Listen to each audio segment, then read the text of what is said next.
ያዕቆብ ሆይ እስራኤልም ሆይ መንገዴ ከእግዚአብሔር ተሰውራለች፣ ፍርዴም ከአምላኬ አልፋለች ለምን ትላለህ?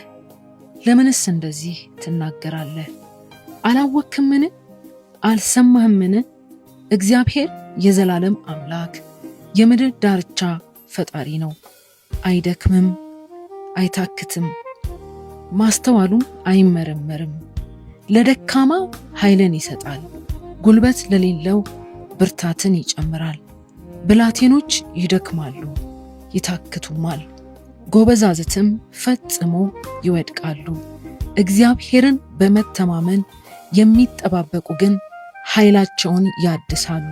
እንደ ንስር በክንፍ ይወጣሉ፣ ይሮጣሉ፣ አይታክቱም፣ ይሄዳሉ፣ አይደክሙም። አሜን።